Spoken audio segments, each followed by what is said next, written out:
Welcome back, fight fans. Welcome back. Let's just dig right into it. This is part 2 of How a Fighter Wins, and this is our introductory series of how a guy can get the win against another opponent. And this is prefacing the Canelo Alvarez versus Danny Jacobs fight. And this is how Canelo Alvarez can beat Danny the Miracle Man Jacobs. You know, Danny Jacobs is going to look to utilize his jab against Canelo Alvarez. He's going to look to utilize lateral movement, and he's also going to work the body with Canelo Alvarez. These are things that he's openly stating and things that he's been looking to do against past opponents. And you know, you have to anticipate these things, especially if you're Canelo Alvarez.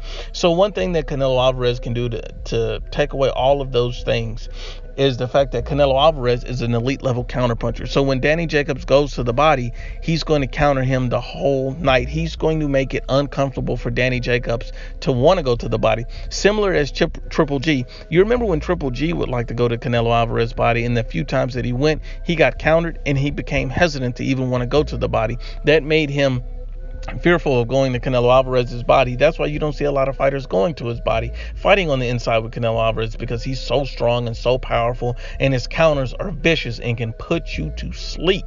So I'm sure that if Danny Jacobs, you know, continuously tries to go to the body against Canelo Alvarez, it will be a short night for Danny the Miracle Man Jacobs, because Canelo Alvarez will counter him all night long. Canelo Alvarez will slow down Danny Jacobs' work rate and lateral movement and exhaust him and tire him out by constantly going to his body. See, you have to realize that Danny Jacobs is not the counterpuncher that Canelo Alvarez is, and Canelo Alvarez is the type of body puncher that can severely hurt a guy or even stop him. And that's why I'm starting to lean towards the fact that I think it's a 50-50 fight, a close fight. I think it's going to be Canelo Alvarez's most difficult fight aside from Floyd Mayweather Jr.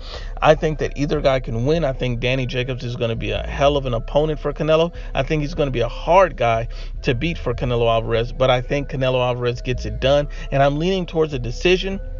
I think Canelo could, you know, win enough rounds against Danny Jacobs to get the victory, you know, outwork him and possibly even hurt him. But the more I dissect the fight, the more I look at the fight, the more I realize that, you know, Danny Jacobs could end up seriously getting hurt late in this fight, anywhere from the 9th to the 12th round. And the reason why I feel that is I believe that Canelo Alvarez is going to put on a vicious body attack against Danny Jacobs to slow him down throughout the fight. And at the end of the fight, towards the later rounds, the championship rounds, that's going to have a major wear on Danny Jacobs. Danny Jacobs is the type of fighter who has lulls in fight, who likes to slug it out, and who at times gets hit way too much. And you can have those moments against a Canelo Alvarez, and it takes more than one fight camp to break those type of habits. And I've seen those habits with Danny Jacobs over the last 3 fights of his. So at the end of the day, I think Canelo Alvarez could end up hurting and stopping Danny Jacobs late, but I'm going to err on the side of caution because I have a lot of respect for Danny Jacobs. I think that, you know, Canelo Alvarez will have a very tough time with Danny Jacobs